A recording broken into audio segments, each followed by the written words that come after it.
It's 11:23 p.m. The house is quiet, too quiet, except for the hum of the refrigerator and the distant sound of a clock ticking, each second echoing like a drumbeat in my head. I'm sitting in the living room, phone in hand, staring at a message that changes everything. The room feels smaller somehow, colder. The glow of my phone screen is the only thing lighting up my face. My hands shake as I read the words again, as if the first time didn't hit me hard enough. But it does. They're still there, the words burning through my mind, the message clear. He's been lying to me. All these years, I thought we were building something beautiful, something strong. The life we made together, the promises we exchanged like vows, shattered in an instant, and that's when it hits. Harder than I ever imagined. I look at the phone again. It feels like I'm suffocating. His name is there, underlined as if mocking me, and I can't understand why. Why would Josh betray me like this? I don't want to believe it. I want to throw the phone across the room, pretend it's not happening, pretend it's all a mistake. But deep down, I know it's not a mistake. The next few minutes are a blur, but they're burned into my memory. My heart pounds in my chest, like it's trying to break free. The tears start to well up, but I hold them in. Not yet, not now. My mind races, asking questions I don't have the answers to. How did we get here? How did I miss the signs? I don't even know how long I sit there. The light from my phone, the only thing that keeps me tethered to reality. It's like I'm outside of my body, watching myself slowly unravel, watching my life slip through my fingers, and I can't stop it. No matter how hard I try, I can't stop it. I finally stand up, the tears falling freely now, but the weight in my chest, the feeling of betrayal, is what keeps me grounded.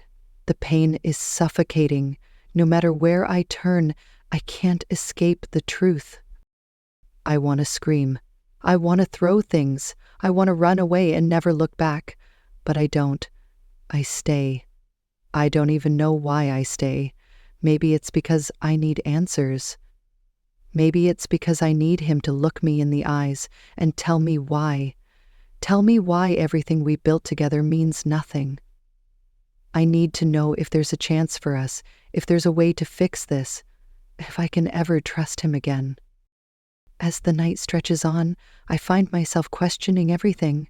I can feel it now, this heavy weight pressing on my chest. Every memory of the past, every shared moment, every "I love you" suddenly feels like a lie. I look around the room, our home, and it feels foreign. How could something so right turn so wrong? And I think maybe this is the beginning of the end, for us. Before we dive deeper into this story today, titled Mia's Journey, How to Rebuild Trust and Heal After Betrayal, 5 Steps to Heal Your Heart, I'd like to invite you to subscribe to the channel if you're enjoying this journey, and give this video thumbs up. Your support energizes for sharing these intimate stories, and remember to turn on notifications so you won't miss any future episodes. The house was silent, too silent. It was the kind of silence that settled deep into your bones, making the air feel heavy, thick, with something unspoken. The kind of silence that happens after a storm, when the chaos is over, but the damage is done. I sat in our living room, trying to hold it together, trying to pretend like everything was okay, like everything we'd built was still intact. Josh had just come home from work, the sound of his car pulling into the driveway barely breaking my focus. I hadn't heard the garage door open, hadn't heard him walking through the kitchen. It wasn't until I saw the look on his face that I knew something was wrong. He looked different. His eyes weren't the same. He looked tired, like a man who had been carrying a secret for far too long. And when he came toward me, there was a hesitation in his step. Something was off. I should have known. I should have been afraid of that feeling in my gut, but I didn't. I thought I was imagining things. Then it happened. He told me. The words came out slowly, like he was testing them, as if he was afraid of what might happen when they finally left his mouth. "Mia," he said, and it felt like a knife in my chest. "I've been seeing someone else." I froze. I couldn't move. I couldn't breathe. I couldn't understand what he was saying. "What do you mean?" I asked, my voice barely above a whisper. I almost didn't want to hear the answer, but I needed to. I needed to know how this could happen. How could the man I'd been with for over 10 years, the man I thought I knew inside and out, betray me like this?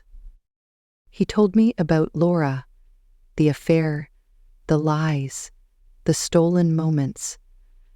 And with each word he spoke, it felt like the ground beneath me was slipping away. The life I'd built, the family we'd created, suddenly seemed like a mirage. Something I'd convinced myself was real, but now, in the light of his confession, felt hollow and fake. I kept telling myself this wasn't real, that maybe he didn't mean it, that he was just confused, that he'd make it right. But deep down, I knew the truth. There was no undoing the damage that had been done. He'd broken something inside me, something that couldn't be fixed with a simple apology or a few weeks of trying to make it better.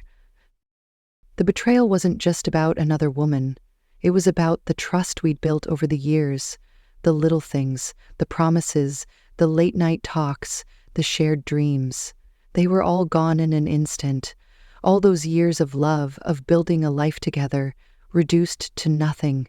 I wanted to scream. I wanted to throw things. I wanted to lash out, but instead, I sat there in stunned silence, unable to move, unable to understand how the person I loved most in the world could have hurt me this way. I can still remember how my heart felt in that moment, like it was breaking into 1,000 tiny pieces, and I couldn't do anything to stop it. It felt like I was suffocating. My chest was tight, my mind racing with a million questions I couldn't answer. How long had this been going on? How could I have missed it? What did it mean for our family? And most of all, could I ever trust him again? The betrayal shattered more than just my heart. It shattered the illusion of security I'd built around us. I'd always believed that love was enough to keep us together. I'd always thought that no matter what, we would find a way through the hard times. But now, I was forced to face a truth I wasn't ready for, that trust is fragile. And once it's broken, it's not easily fixed. The pain of betrayal cuts deeper than anything I could have imagined. It's a cold, empty feeling, like you're walking through life with a hole in your chest. And yet, here I am, telling you this story because I want you to know that there is hope. If you've been through something like this, if you felt the sting of betrayal, the crushing weight of heartbreak, I want you to know that it's possible to heal. It's possible to rebuild, not just trust, but yourself. The path to healing isn't simple. It's not fast. It takes time. But it starts with one thing: deciding to take the first step toward recovery. And for me, that first step was accepting that I couldn't do this alone. I had to face the pain, the anger, the confusion, and I had to be honest with myself about what I needed to move forward. Today, I want to share with you 5 powerful ways that helped me rebuild trust after heartbreak. These are the things that helped me find my way back to myself, to my family, and yes, even to Josh. They may not work for everyone, but they were my first steps. And if you're sitting there, unsure of how to move forward, wondering if it's possible to trust again, I want you to know that healing is within your reach. Trust can be rebuilt, but it takes work. It takes vulnerability. It takes time. And most importantly, it takes courage. Let's start this journey together, because I believe you can heal, just like I did, and I'll show you how. The discovery. It was a normal Tuesday morning, or at least it should have been. The kind of morning I had grown used to. A quiet house, the smell of coffee wafting from the kitchen, the kids still asleep in their rooms, and Josh in the living room preparing for work. There was nothing extraordinary about it, nothing that should have signaled that everything was about to change. But sometimes life doesn't warn you. Sometimes it hits you out of nowhere. I remember sitting at the kitchen table, scrolling through my phone, when I saw the message. At first it was just a notification, something innocuous, a message that didn't seem to matter, but then the name caught my eye. Laura. My stomach dropped. Laura was someone Josh had been working with for months, a colleague who'd been part of his day-to-day life. I hadn't thought much of her before, but now, reading that name, a cold feeling spread through me. I opened the message. It wasn't a work text. It was something else, something that made my heart sink. The words on the screen felt blurry, as if the world around me had slowed down, distorting everything I knew. I couldn't breathe. I could barely hold the phone in my hand.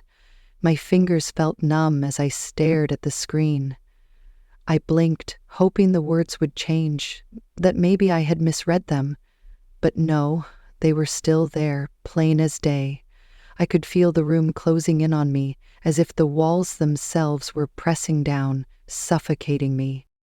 Josh had been seeing Laura for months. How could I not have known?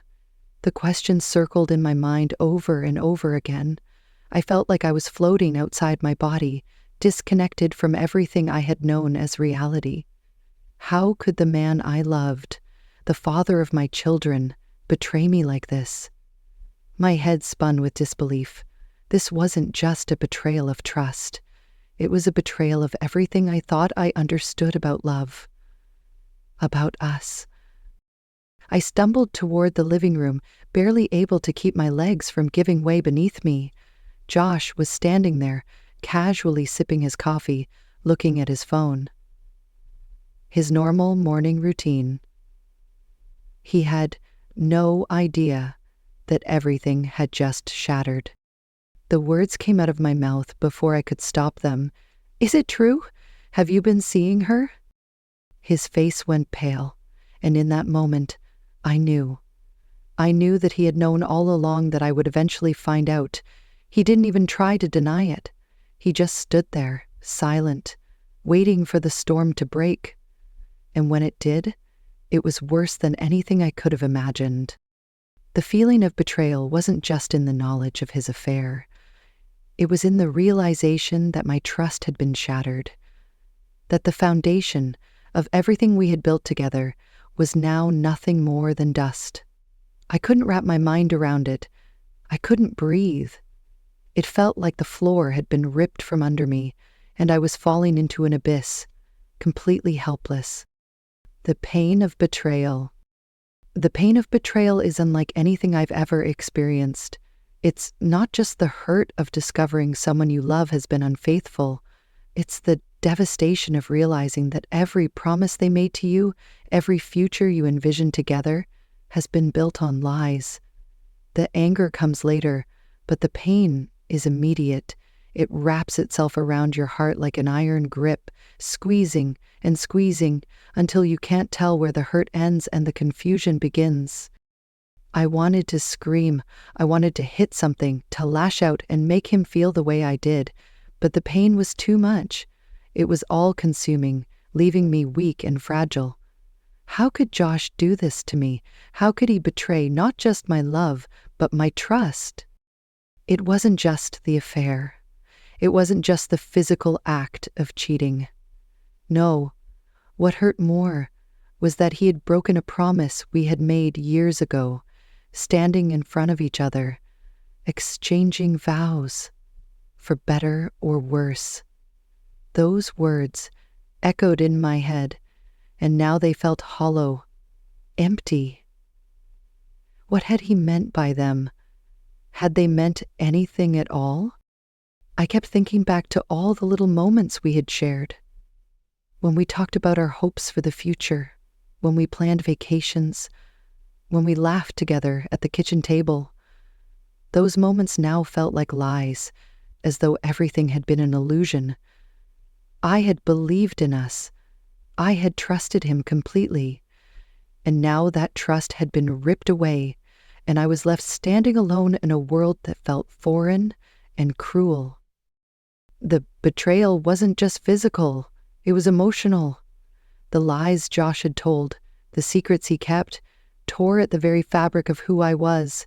It felt like my entire identity had been stolen from me. How could I love someone who had done this to me? How could I look at him the same way again? I wanted to hate him. I wanted to feel anger. But all I felt was a deep, aching sadness that settled deep inside me. A family torn apart. When I thought about the betrayal, it wasn't just about me and Josh. It was about the children. I thought about how they would be affected, how this news would tear through their innocent world. They had no idea what was happening, and I wasn't sure I was ready to explain it to them. How could I tell them that their father, the man they trusted more than anything in the world, had done something so unforgivable? The realization hit me hard. My family was in crisis. The foundation that had once felt so strong had crumbled. We had built everything together, our home, our dreams, our children's future. And now it felt like all of it was slipping away. I watched my kids, so oblivious to the pains swirling around us. I wondered how I would protect them from this. How would they see their father? How would they view love and relationships when they grew older? I couldn't undo what had been done, and I couldn't shield them from the truth forever. The pain of that realization, the knowledge that my children would never see our family the same way again, was almost too much to bear. I remember staring out the window late at night, the quiet of the house amplifying the noise in my head. I could hear the kids' soft breathing from upstairs, and for a moment, I just sat there, paralyzed by the enormity of what was happening. Everything was falling apart, and I had no idea how to stop it. The lingering questions. In the days that followed, I couldn't stop asking myself the same questions. Why did this happen? What did I do wrong? It's funny how, when you're hurt, you start to turn everything inward. You wonder what you could have done differently, where you went wrong, what signs you missed. Maybe if I had been more attentive, more affectionate, more something, I could have prevented this. I tried to make sense of it. I tried to find the answers that would make it hurt less. But I couldn't. The questions lingered, haunting me at every turn. Could I ever trust Josh again? Could I ever let go of the hurt? The uncertainty gnawed at me, as if I was stuck in a fog that wouldn't lift. I thought about the future. Could I ever look at him the same way again? Could I ever love him like I did before?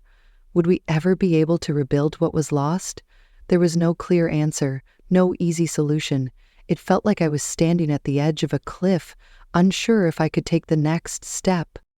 As each day passed, I began to realize that there was no quick fix, no magic formula to make the pain go away. The questions I had would only be answered in time, and in the meantime, I had to focus on the one thing I had left: myself.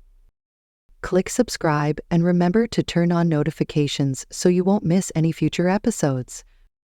the 5 ways to rebuild trust. I wish I could tell you that the pain I felt in those first few days, those first few weeks, would magically disappear with time. But the truth is, the ache of betrayal lingers, in quiet moments and in loud ones. The hurt doesn't fade just because you want it to. It stays, like a shadow that never quite leaves. But here's the thing. There is hope. Healing isn't a straight line, and trust can be rebuilt, piece by piece. It's not about erasing the past. It's about finding a way to move forward, together or apart. It's about understanding that while the hurt is real, it doesn't have to define the future. It's about choosing to heal, even when every part of you wants to retreat into the comfort of anger, pain, and resentment. I won't lie to you and say that this is easy. It's not. It's a journey, and every journey starts with one step. But as I sit here now, after so many long nights of crying, after so many questions, I know there are ways to rebuild trust, to heal. And for anyone facing the same heartache, I want to share the steps that helped me find the strength to start again. Let's talk about the 5 steps that can help you rebuild trust and maybe rediscover love. Because no matter how broken everything feels right now, healing is possible. 1. Facing the truth. It's funny how the world can feel so certain, so steady one moment, and then shatter into 1,000 jagged pieces the next. That's what betrayal does to you. It doesn't just ruin the trust you've built with someone. It throws you into a dark, unfamiliar place where you don't know who you are anymore or what's real. I remember the moment everything changed like it was yesterday. Josh. His name alone used to feel like a promise, something comforting and familiar, like a safe place. I didn't want to believe it. I didn't want to face the truth. For days, I kept telling myself I was overreacting, that maybe I had misunderstood the signs. It couldn't be true, not Josh, not the man who swore he loved me. But the truth had a way of creeping into every corner of my mind, forcing its way through the cracks I tried to hide it behind. The late nights he spent on his phone, the odd, guarded look in his eyes when I asked him where he'd been, the feeling, something deep in my gut, that something was wrong. I didn't know how, I didn't know why, but I knew. Then came the moment when everything came crashing down. The moment I had dreaded yet somehow knew was coming. I found the text messages, his messages, from Laura. I remember standing in our living room, staring at my phone, my heart beating so loudly in my chest I thought it might burst. My fingers trembled as I read the words on the screen, and for a second the world seemed to stop. I couldn't breathe. I couldn't think. I couldn't move. I wanted to scream. I wanted to throw the phone across the room and break it into 1,000 pieces, but I couldn't. I stood there, frozen in the truth, as it sank in deeper and deeper, until it felt like it was suffocating me. Josh, my Josh, had betrayed me with Laura. I don't think I've ever felt more alone in my life than in that moment. There's a specific kind of pain that comes with betrayal, one that is unlike anything else. It's the kind of pain that twists in your chest, that makes you question everything you thought was real. It's a raw, deep ache that settles into your bones and makes you wonder how you could have missed it. How could I have missed it? How could I have trusted him so completely? But that's the thing about betrayal. It's not just about the hurt. It's about everything that comes after it. The questions, the self-doubt, the anger. It's about trying to piece together the broken fragments of your life and your heart. I spent the next few days in a haze, I didn't know what to do with myself. I didn't know how to look at Josh, how to talk to him. It felt like everything between us had been built on a lie, like I didn't even know him anymore.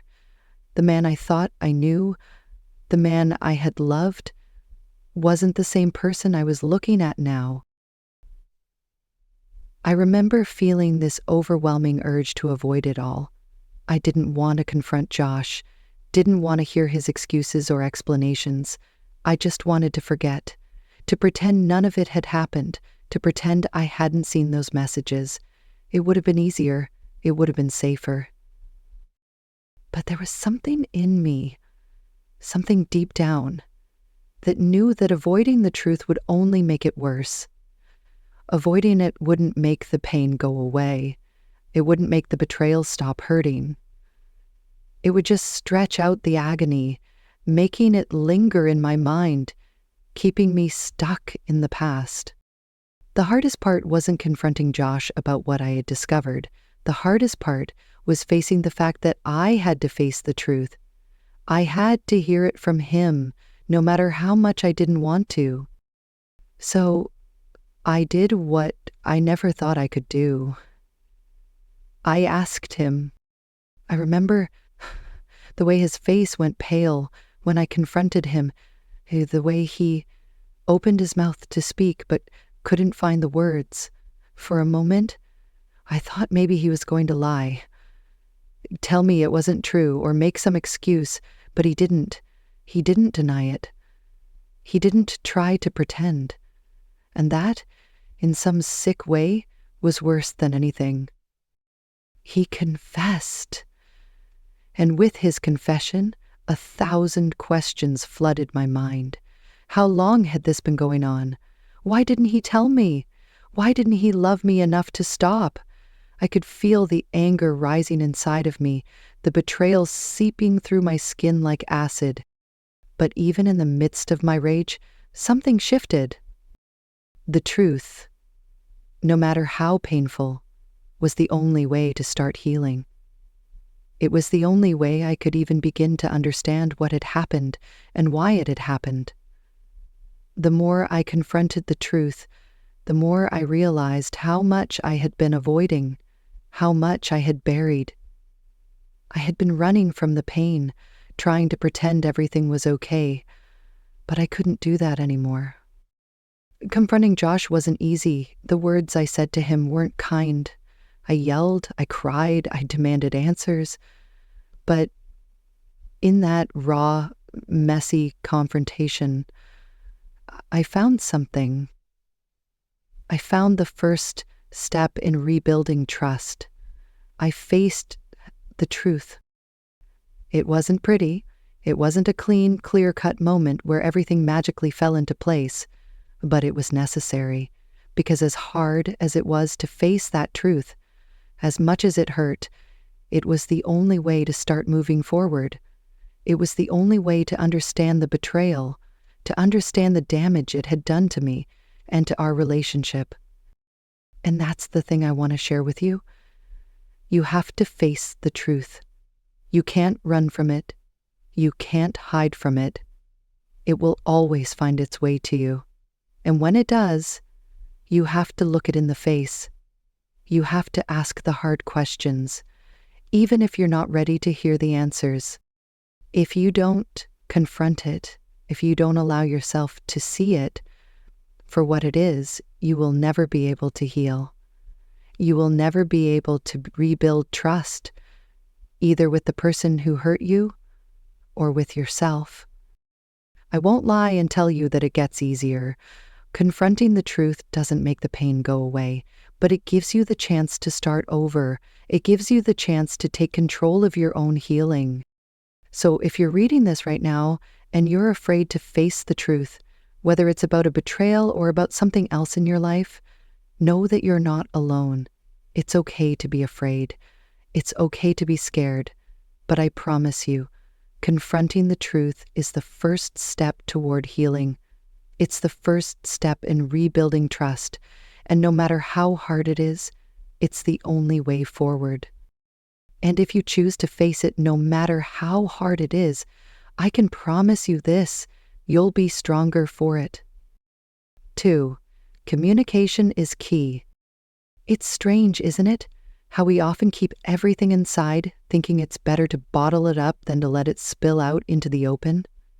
When I first found out about Josh's betrayal, I felt like I was drowning in silence. The weight of it was unbearable. The hurt, the confusion, the anger. It all swirled inside me like a storm I couldn't calm. Every conversation we had after that moment felt hollow, full of tension, but completely devoid of meaning. I remember sitting in our living room, Josh beside me, and trying to speak, but not knowing what words would even make sense. How do you tell the person you love that you feel betrayed? How do you tell them that the person you once trusted with everything is now the one who has broken your heart? I couldn't find the words, and the more I stayed silent, the worse it got. It was then that I realized I had to talk. I couldn't keep pretending everything was okay. I couldn't sit there stuffing my pain down into some quiet corner of my soul. It was destroying me. And Josh, I could see the pain in his eyes too. I could see the guilt, the regret, the shame, but none of it would ever make a difference if we didn't talk, if we didn't truly communicate with each other. So I did what I never thought I would do. I suggested therapy. At first, it felt like a desperate attempt to fix something that was broken beyond repair. But I needed help. I needed someone to guide us. I remember walking into our first therapy session, feeling like a stranger in a room full of emotions I wasn't sure I could handle. I wasn't even sure I was ready to listen to Josh, let alone open up to him. The walls I had built up were so high, so thick, it felt impossible to tear them down. I was terrified of hearing his excuses, terrified of hearing the truth behind his actions. But I was also desperate for answers, for healing, for the chance to find a way forward. The therapist encouraged us to be honest, to share how we were feeling without holding anything back. No more hiding, no more secrets, she said. And at first, that sounded impossible. How could I possibly tell Josh everything I had been feeling? How could I express the rawness of the hurt that had consumed me for weeks? But something happened during that first session. I started to realize that keeping everything locked inside wasn't helping me. It wasn't helping either of us. Josh went first. He admitted his mistake, how he had hurt me, how he had betrayed my trust, how he regretted it more than anything. His voice cracked, and I could hear the genuine remorse in every word.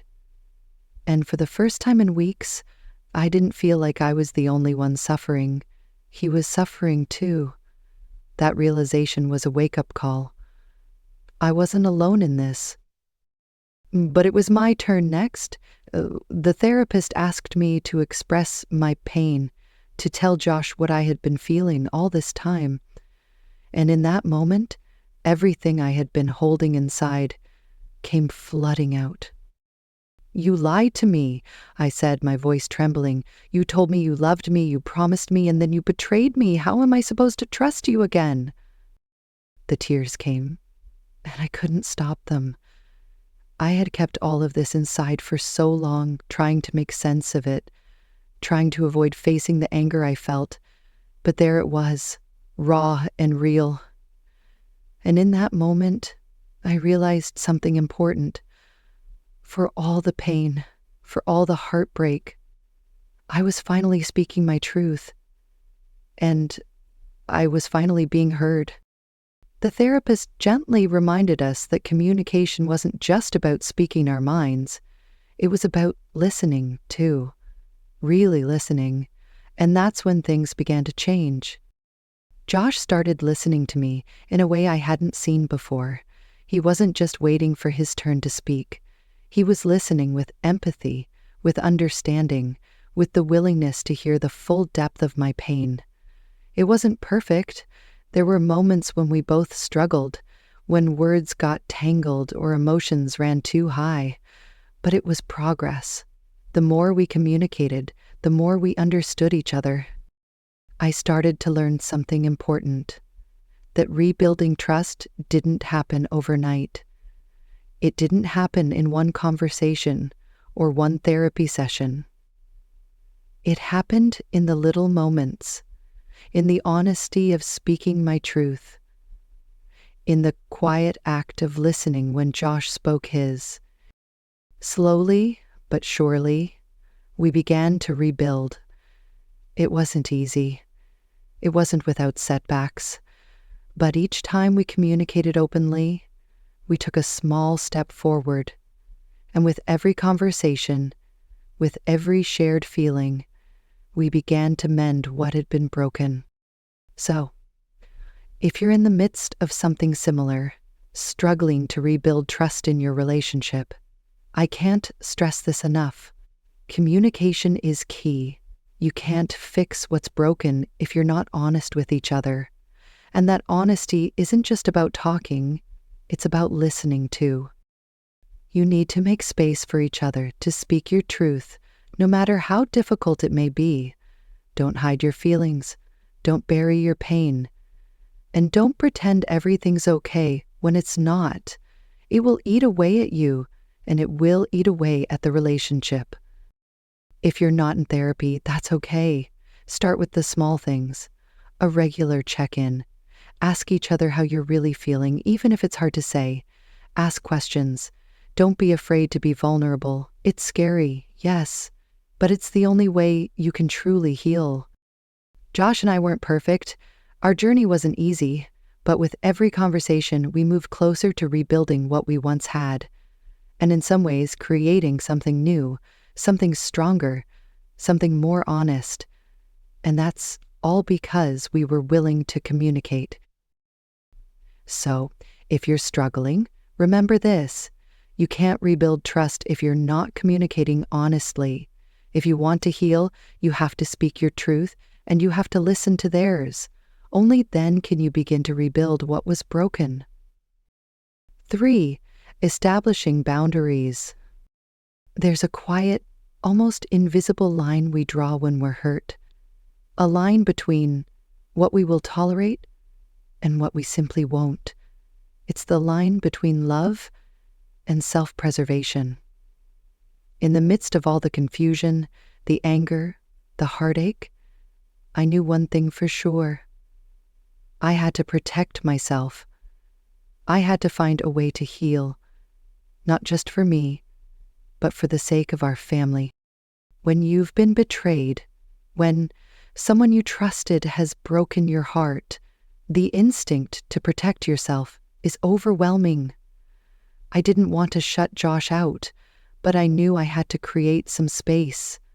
I had to set boundaries, not just with him, but with myself as well. Boundaries that would allow me to breathe again. Boundaries that would give me room to heal without feeling like I was constantly on the edge, waiting for another blow. It wasn't easy.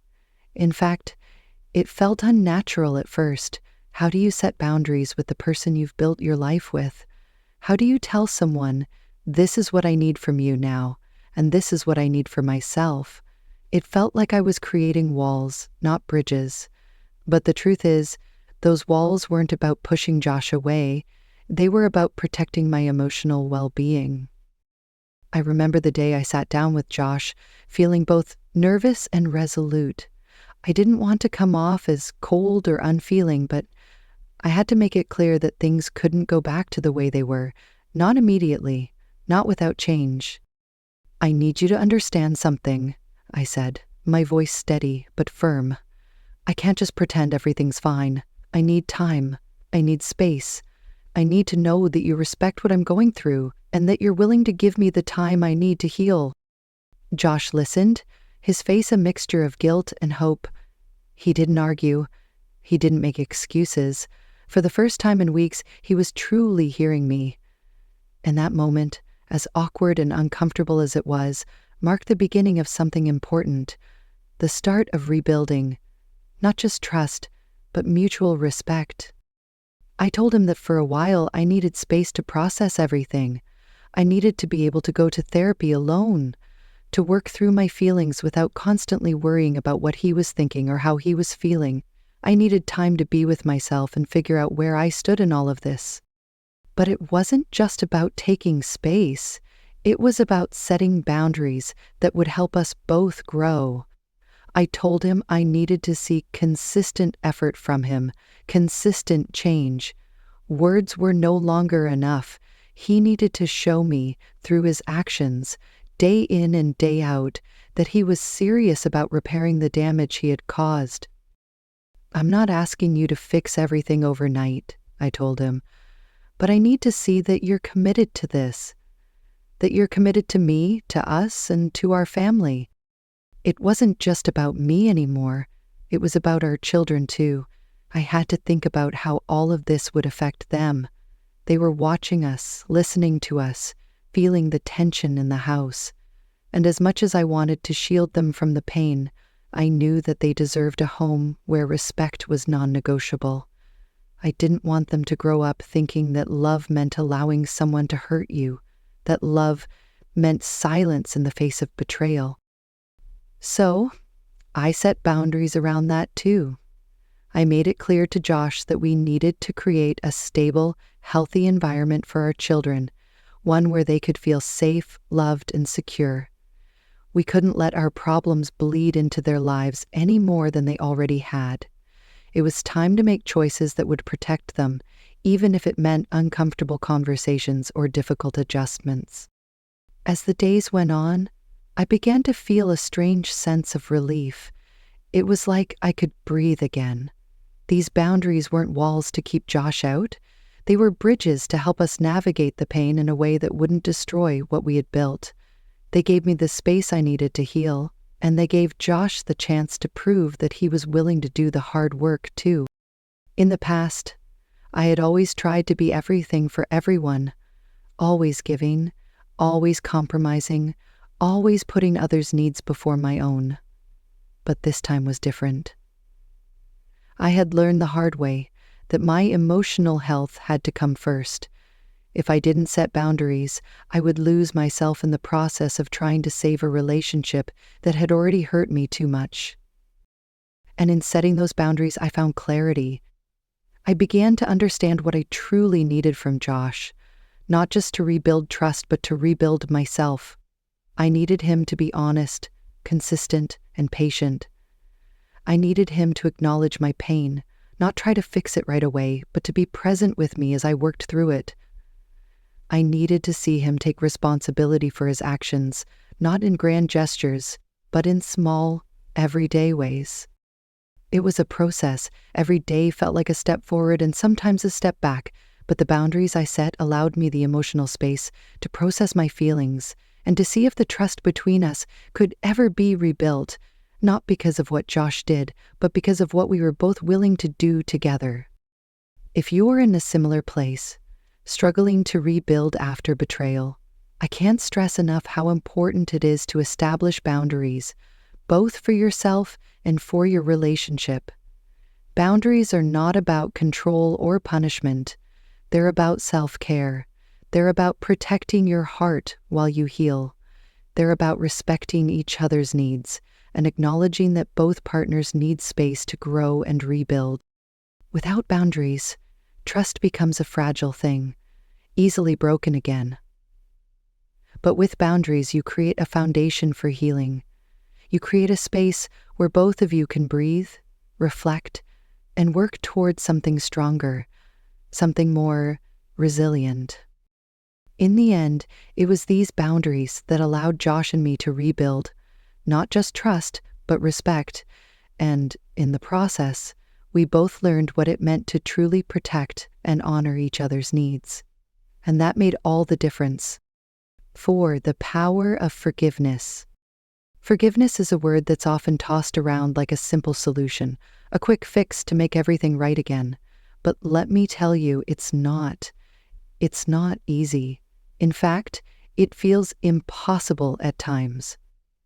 when you're the one who's been hurt, when your trust has been shattered and your heart left in pieces, the idea of forgiving the person who caused that pain can seem like a betrayal in itself. I remember the moment I first thought about forgiveness. It came at a time when I was still reeling from the weight of everything that had happened. I wasn't ready. I wasn't willing.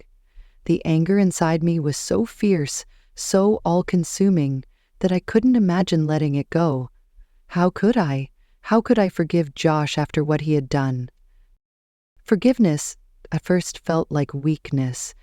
It felt like I was letting him off the hook, like I was telling him his actions didn't matter. I kept telling myself that if I forgave him, I was somehow saying it was okay, that it was acceptable for him to betray me.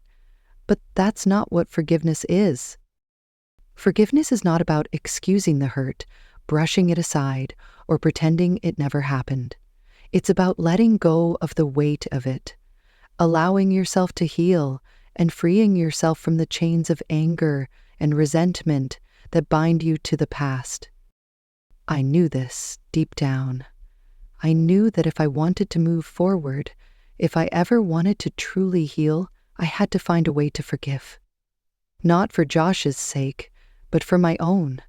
I had to release the grip that anger and resentment had on me, because they were holding me hostage, chaining me to a version of myself I didn't want to be anymore. Forgiveness, I realized, was a gift I was giving to myself. It wasn't an instant decision. It wasn't a flip of a switch. For weeks, I wrestled with the idea of forgiveness.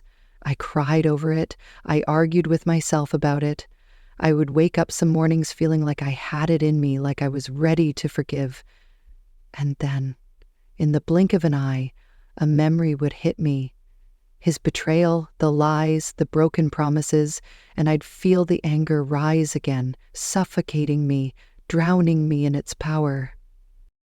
But the more I thought about it, the more I realized that holding on to that anger wasn't serving me. It wasn't helping me heal.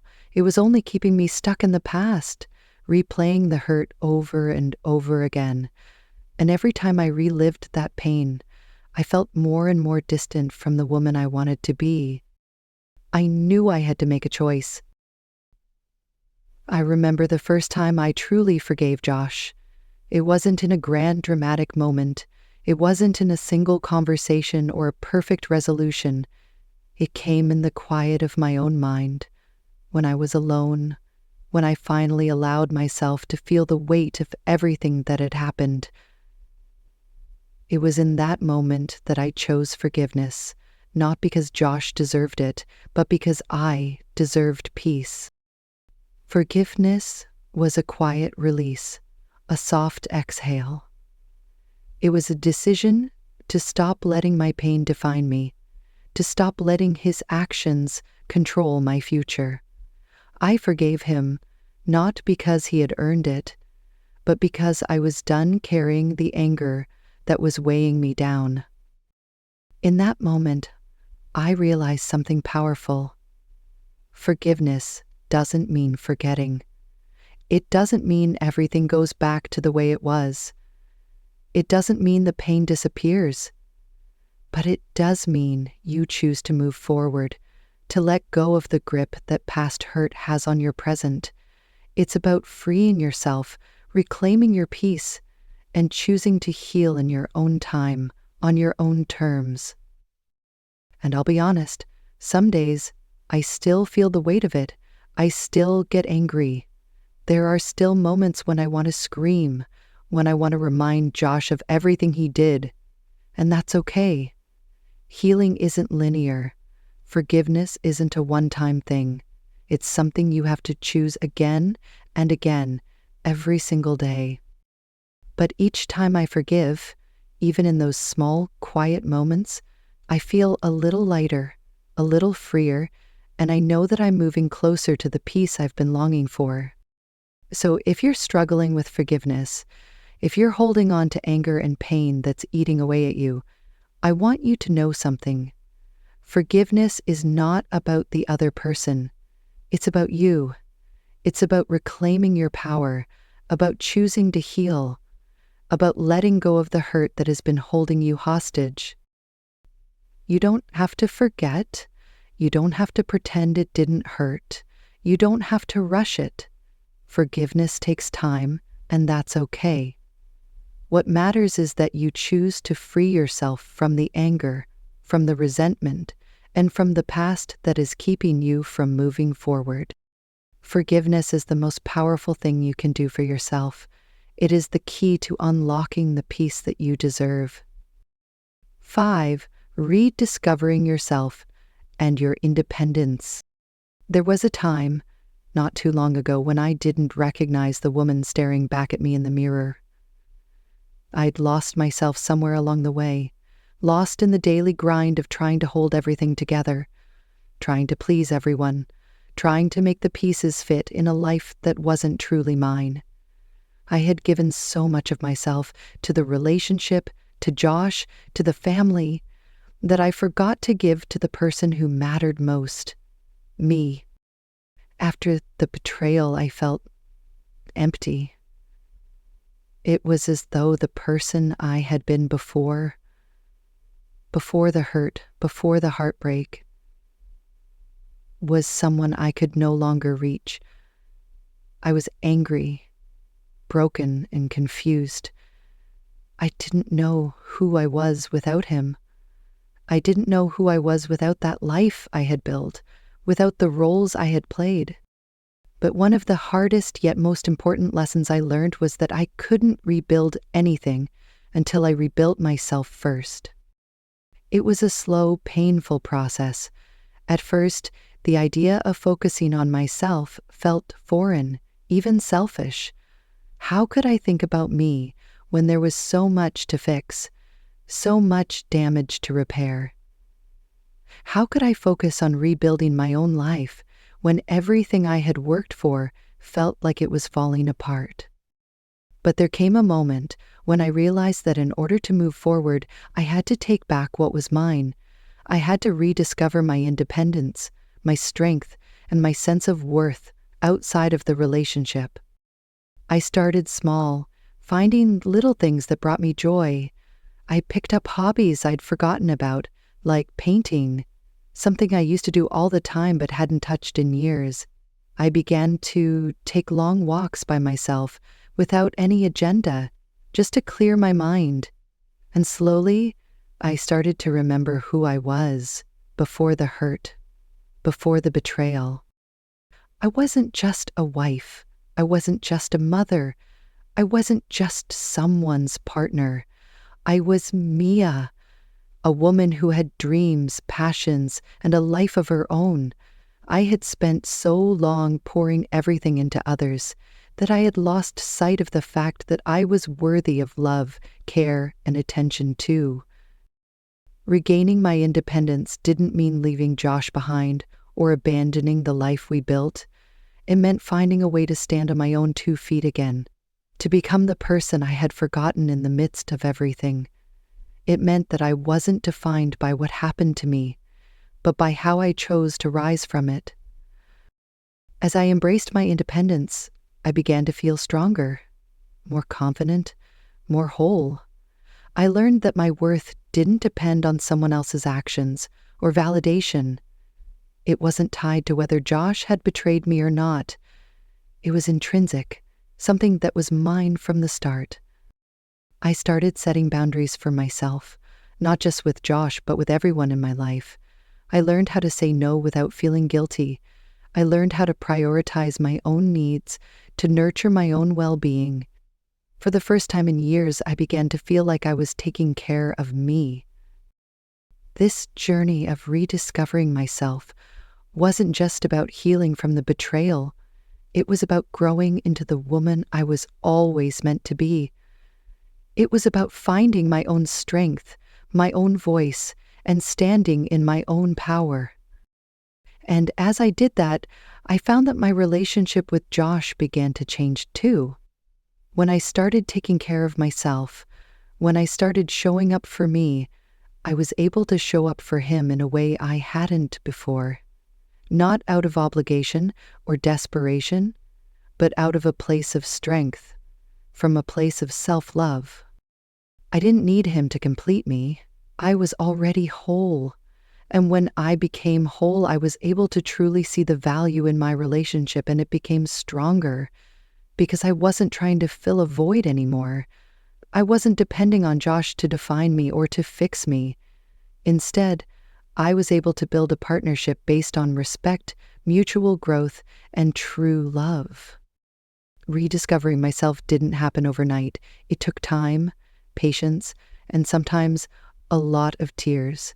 But when I finally learned to embrace my independence and my self-worth, I realized that I wasn't just surviving. I was thriving. And so can you. If you've lost yourself in the aftermath of a betrayal, if you're struggling to remember who you are outside of the pain, know this: you are worth the effort it takes to rediscover yourself. You are worthy of love, of respect, of peace. You are strong, independent, and capable of creating a life that is your own. Start by taking small steps. Reclaim the parts of yourself that you've neglected. Listen to your own needs. Set boundaries. And remember, your value isn't defined by anyone else's actions. It's inherent. It's yours. Because once you rediscover who you are, not only will you heal, but you'll be able to build a stronger, more authentic relationship with yourself and with others.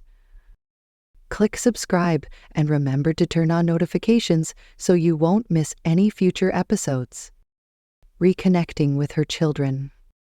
In the midst of all the pain and chaos, there was one thing I never lost sight of: my children.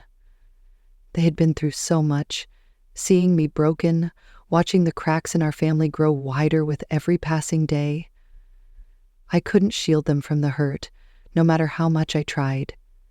But as I began my journey of healing, I knew that part of my recovery had to be about them. Trust isn't just about romantic relationships. It's about the ones that matter most: your children, your friends, your family. They had seen me vulnerable, seen me struggle, and I realized that I owed them more than my silence and my pain. I owed them the truth, the strength to stand back up, and the love they deserved. It wasn't easy. Every day, I had to face the fact that my kids had been scarred too. They had felt the tension between Josh and me, even when we tried to hide it. They had sensed the sadness in our home, and that made me ache in ways I hadn't anticipated. But as I worked through my healing, I began to reconnect with them on a deeper level, no longer just as a mother, but as a person who had survived and who was learning how to thrive again. I began to talk openly with them, not in the sense of dumping my feelings onto them, but in a way that allowed them to express their own. I listened more. I acknowledged their fears and their pain. I made sure they knew that even though our family was changing, the love between us was unwavering. We started doing things together again. Simple things like reading together before bed, going on walks, or just spending quiet time at the dinner table. As I healed, so did they. And with every hug, every shared laugh, every moment of connection, I could feel the trust slowly returning, not just in our relationship, but in the whole dynamic of our family. It wasn't perfect, but it was a start, a healing process of its own. The joy of self-love. Self-love wasn't a concept I had fully grasped before. Sure, I'd heard people talk about it, but it always felt like a distant, almost selfish idea. In my mind, love was something you gave, not something you gave to yourself. I had spent years pouring my heart into everything and everyone around me, thinking that was the only way to be worthy of love. I had forgotten what it felt like to care for myself, to nurture the woman I once was before the weight of the world pressed down on me. But through the painful process of healing, I began to discover that self-love was not only necessary, it was the foundation of everything else. I started by learning how to be kind to myself, especially when the self-doubt crept in. I had to let go of the harsh inner voice that constantly reminded me of my mistakes, my failures, my flaws. I began to replace those thoughts with kindness, with compassion.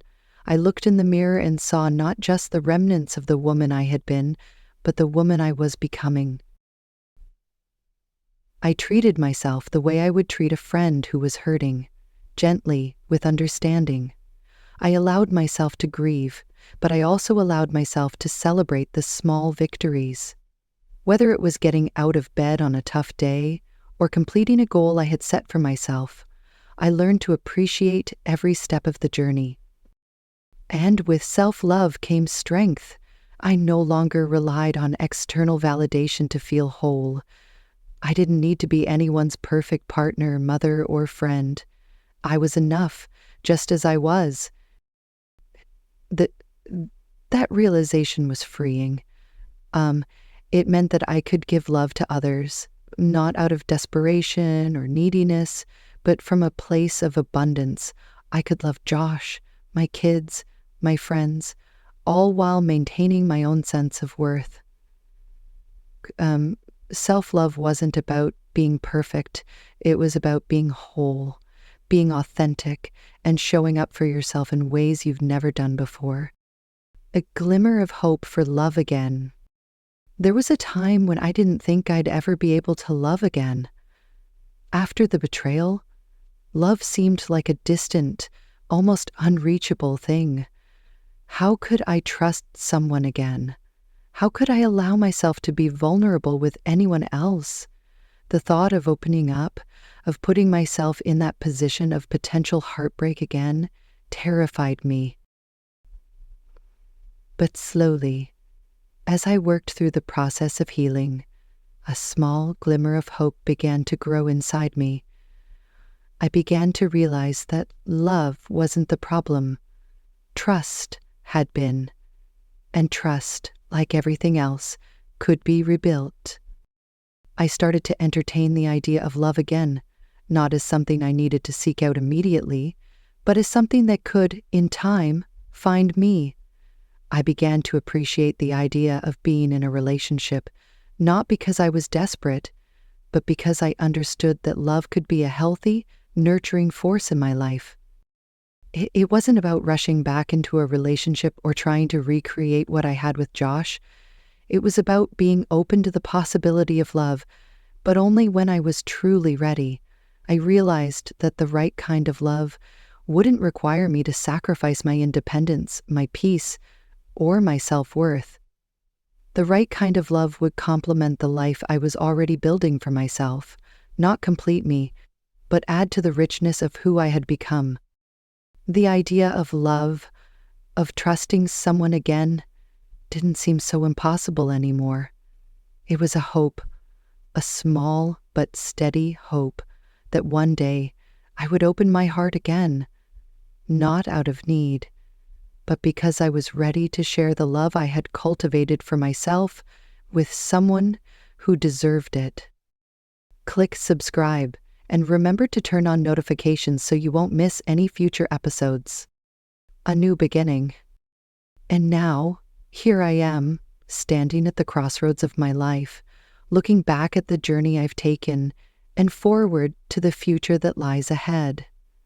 I've learned so much about myself, about the strength I never knew I had, the resilience that was always there, even when I couldn't see it. I don't know what the future holds. I don't know if I'll rebuild my marriage with Josh or if I'll embrace a new chapter entirely. But what I do know is this. I am no longer the person I was when all of this started. I am stronger, I am wiser, and I am enough. Whether I choose to rebuild my marriage or to move on, I now have the power to create a life that is truly my own. A life filled with love, peace, and growth. A life where trust is not just given, but earned. Where it's not only about who I share my love with, but also about the relationship I have with myself. This is my new beginning. It's not about forgetting the past. It's about embracing the lessons it taught me and using them to build a future that is brighter, stronger, and filled with hope. Mia's journey of healing wasn't easy. It was filled with tears, tough conversations, and moments of doubt. But she came out stronger, more resilient, and more self-aware than she had ever been before. She learned that healing after heartbreak isn't about erasing the past. It's about learning from it, growing from it, and embracing the future with a heart that's a little wiser, a little more cautious, but still open to love. Healing takes time, and there's no one-size-fits-all solution. Everyone's path is different, and that's okay. Mia showed us that it's possible to face the pain head-on, communicate openly, and rebuild trust, even when it feels impossible. It's a process, a journey that requires patience, courage, and self-compassion. If you've ever been through heartbreak, remember this. It's okay to take it one day at a time. You don't have to rush your healing. You don't have to have everything figured out right away. It's okay to stumble, to feel lost, to not have all the answers. The important thing is that you keep going. Keep facing the truth, keep communicating, keep rebuilding, and most importantly, keep loving yourself. Mia's story is proof that healing is possible. It's not just a hope, it's a reality. And just like her, you can come out on the other side stronger, with a clearer sense of who you are and what you deserve. If Mia's story resonated with you, I encourage you to share it with someone who might need to hear it. If you've gone through something similar, we'd love to hear your story. Leave a comment below and share your journey. You're not alone in this. And if you're just starting your healing process, know that every small step forward is a victory. If you found value in this video, please hit the like button. And don't forget to subscribe for more stories of healing, growth, and hope. Together, we can continue this journey, step by step, day by day. Take care of yourself and remember, healing starts within. Keep going.